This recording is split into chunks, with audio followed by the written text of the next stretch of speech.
When I started my Nostradamus research 3 weeks ago, my curiosity about Nostradamus was mostly on how he got his fame and why he got it. Based on the few quatrains widely considered as his best, I saw no reason for people to consider him a great prophet. However, my perceptions changed when I started to find clue after clue of historical events that changed the world. Learning is my passion. When you have an open mind, even old materials can bring up new thoughts and ideas. As a person interested in mystery decoding, I've always been curious about Nostradamus. However, when I finally read his 942 quatrains, I was shocked at what I found. By using keywords and unconventional cluster findings, I believe I have found hidden messages about Queen Mary of Scots, Queen Catherine de' Medici and her 4 kings, and of course reconfirmed what I read about Napoleon and Hitler. Believe it or not, I have even found possible clues on the next Antichrist. So an idea came to me. If I look hard enough, maybe I can find out who killed President Kennedy. For people with an open mind, you may find my theory at least interesting, if not convincing. At least that is what I hope. I've actually found 3 quatrains about President Lincoln's assassination, right before the Kennedy quatrains. Now, let's start with Century 4, Quatrain 6, quote, "By the new clothes after the find is made, malicious plot and machination. First will die he who will prove it. Color Venetian trap." It is easy to link the quote, "malicious plot and machination," to the assassination of President Lincoln by John Wilkes Booth in 1865. But you can also pin that to every murder in history. Are there any other links of Lincoln's assassination to this quatrain? Of course. What do you think "by the new clothes after the find is made" meant? Do you know that the original plot was to kidnap Lincoln, kill Vice President Andrew, and Secretary of State William Seward, so the North government can be in total chaos? Lincoln escaped the March 20th, 1865 date when he failed to show up. So the plan changed after the South's surrender. With the country united, North and South is under the same flag and uniform again. That is the new close in the quatrain. However, Lincoln was assassinated only 5 days after General Lee's surrender. The find was made, but the clothes have not changed yet. Great quote. Now, let's look at the "first will die and he will prove it." Do you know President Lincoln was the first to die on that day at 10:15 p.m.? While around the same time, Lewis Powell arrived at Secretary Seward's home. He attacked Frederick Seward, Secretary's son, with a revolver, severely injured him, and left him in a coma for 60 days. Then he slashed George Robinson, the bodyguard, with a knife. Then he stabbed Secretary Seward several times before fleeing. Also in Lincoln's famous Gettysburg speech, he said, quote, "These dead shall not have died in vain, that this nation under God shall have a new birth of freedom, and that government of the people, by the people, for the people shall not perish from the earth." So, quote, "First he will die, he who will prove it." He died for his cause. He did not die in vain. Then the interesting quote of "color Venetian trap." Don't forget the Civil War started with both sides falling under the color trap. The quote, "black and white." Isn't that an incredible way to describe the conflict? The next quatrain is 408, quote, "The great city by prompt and sudden assault. Surprised at night, guards interrupted. The guards and watches of Saint Quentin slaughtered guards and the portals broken." The assassination of Lincoln and attacks on Secretary Seward both happened in the great city of Washington, D.C.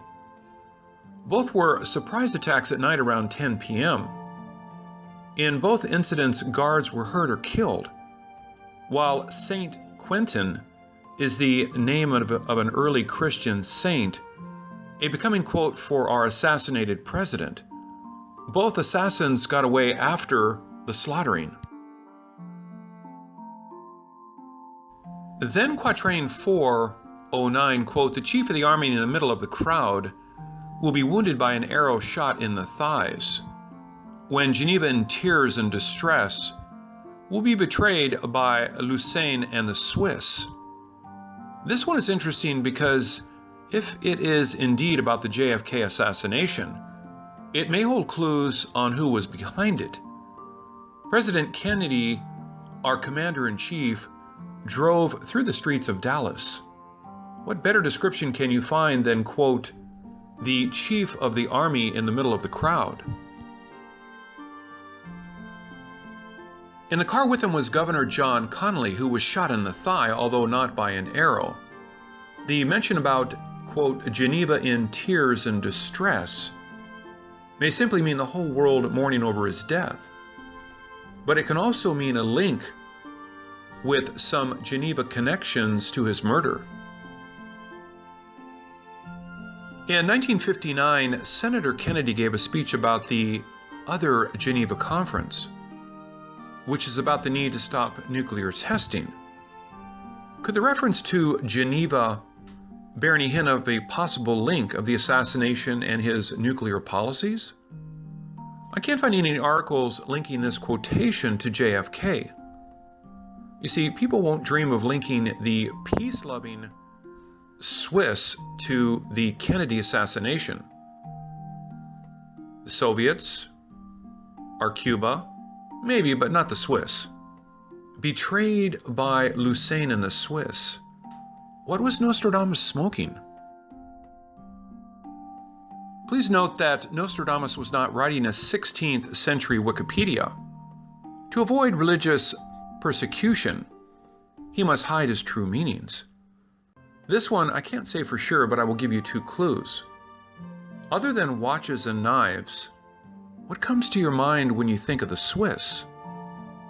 For me, it is the Swiss Guards. Since 1480, royal brave Swiss Guards protected royals in France, Italy, Austria, and many other countries. Even today, they are still the trusted guards for the Pope. In Nostradamus' time, they were at the French court protecting the king. So this can mean the Secret Service. The king's guard betrayed him. Now here's another surprise. J. Edgar Hoover, the FBI director under JFK and President Johnson, is a Swiss American. Could this mean the betrayal is by Hoover? Or the guards? Could it be both? I guess Nostradamus does not sound so crazy after all now, right? Quatrain 410, quote, "The young prince falsely accused will plunge the army into trouble and quarrels. The chief murdered for his support. Scepter to pacify, then to cure scrofula. What throws people off is the mention of prince. People paid little attention to things of the past. After all, it is too late for us to change anything, right? Could the young prince be the younger brother of the leader? I mean, Robert Kennedy. He and JFK were accused of plotting the assassination of Fidel Castro. Nostradamus thought Robert was falsely accused. However, records show the mafia were likely involved. Was the mafia part of the plot? More likely yes than no. Now, JFK authorized the invasion on the Bay of Pigs, which did plunge the army into trouble and quarrels.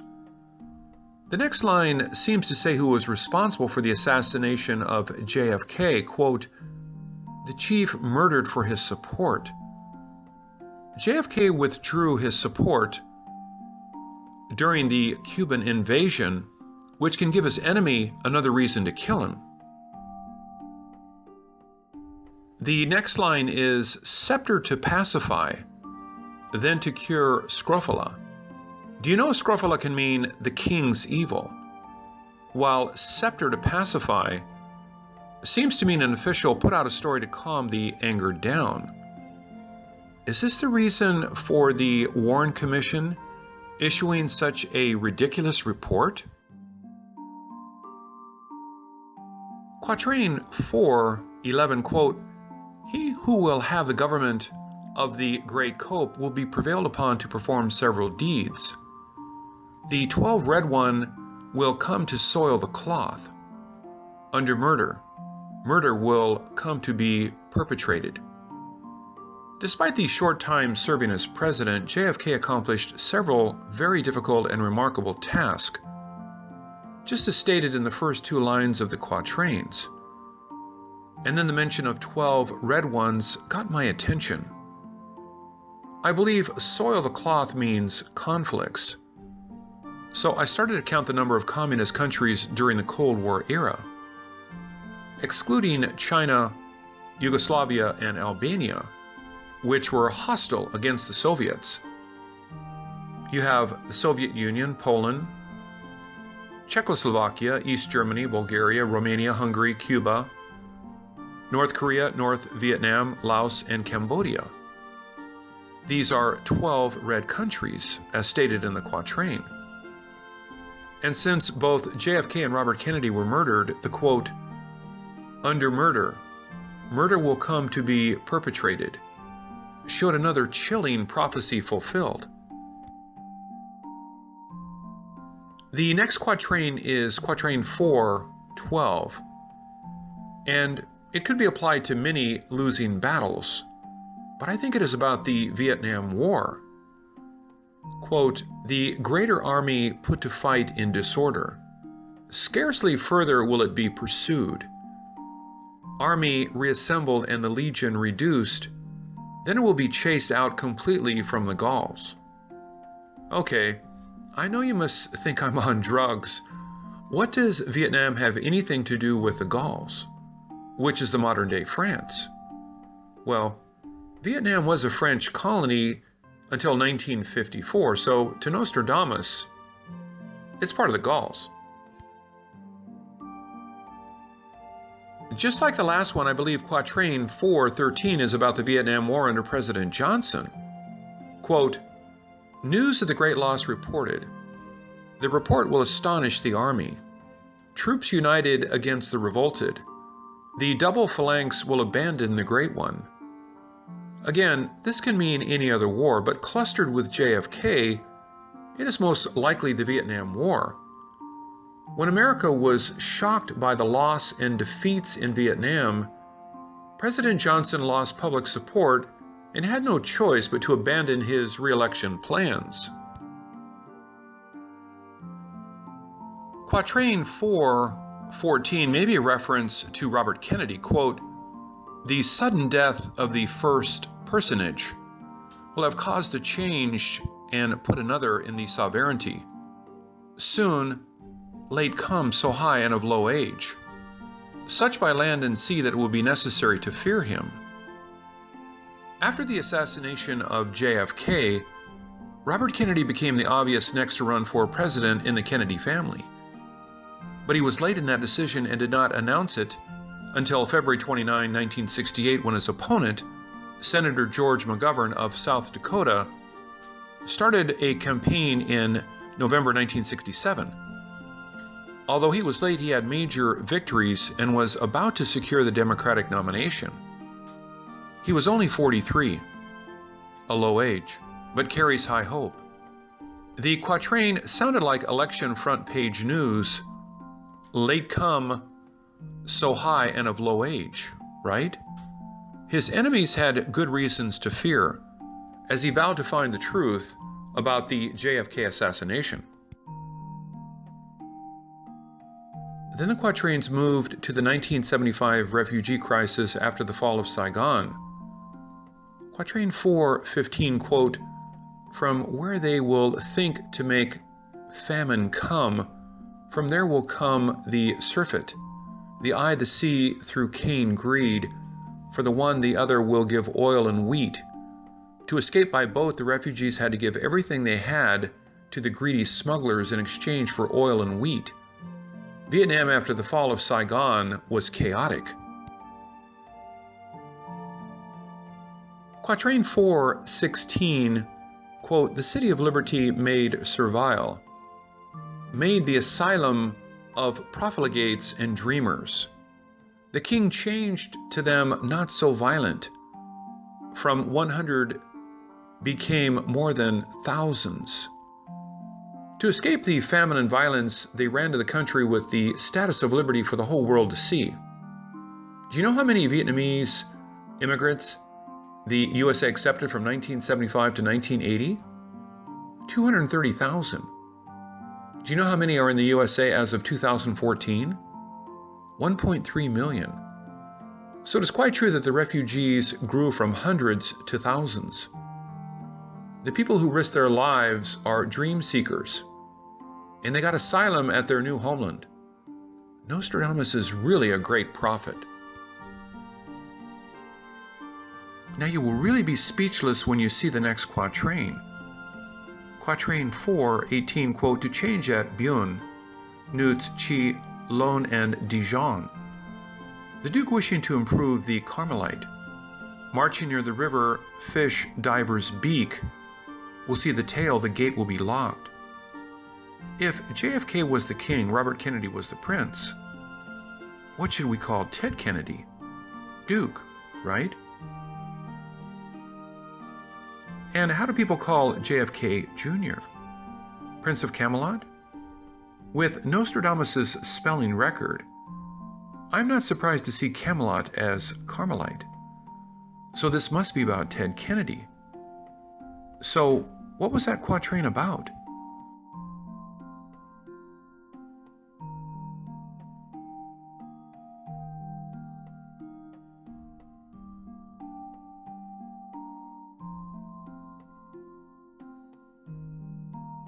In 1969, a single vehicle car accident involving Ted Kennedy and his 28-year-old companion, Mary Jo Kopechne. Ted was fine, but Mary Jo drowned. However, a diver's testimony indicated she died of suffocation. Does it sound like the diver has a big beak? That accident ended Ted Kennedy's presidential dream, as the gate to that path was forever locked. As we showed you, Quatrain 4:06, 4:07, and 4:08 reviewed details about Lincoln's assassination. 4:09 warned about JFK assassination. 4:10 talked about the Kennedys and the Bay of Pigs, the JFK murder and the Warren Commission cover-up. Quatrain 4:11 talked about the Cold War and the JFK murder. Quatrain 4:12 and 4:13 are about the Vietnam War, with 4:14 talking about RFK's murder and his presidential campaign. Then 4:15 and 4:16 was about the Vietnam refugee crisis, with the last one at Quatrain 4:17 about Ted Kennedy's car accident and the end of his presidential dream. Hundreds of millions have read the Book of Prophecy. However, no one seems to really understand the messages. I know it's hard for people to accept my interpretation of the quatrains, but I know eventually more researchers will follow and more messages will be solved. You may ask me, why should we care about these things which happened in the past? We can't do anything to change them, even if what you said was true. Think this way. If we can decode these warnings, we may be able to decode more warnings before they happen. And now, based on what we decoded so far, do you know who killed JFK? Personally, I believe the Secret Service and J. Edgar Hoover were behind the plot. And so, my fellow Americans, ask not what your country can do for you. Ask what you can do for your country. As revealed in Quatrain 409 about the Swiss, it definitely has something to do with the Bay of Pigs. While the Warren Commissioner probably knew the truth, but decided to cover it up, and most likely Bobby Kennedy was killed by the same group who feared his revenge. What I think is quite clear is that we can work together in the last analysis, and that what has been going on within the United States over the period of the last 3 years, the divisions, the violence, the disenchantment with our society, the divisions, whether it's between blacks and whites, between the poor and the more affluent, or between age groups, or in the war in Vietnam, that we can start to work together. We are a great country, and a selfish country, and a compassionate country. Well now, tell me the truth. Do you believe Nostradamus can see the future? This is Ken Peters. Thank you for watching.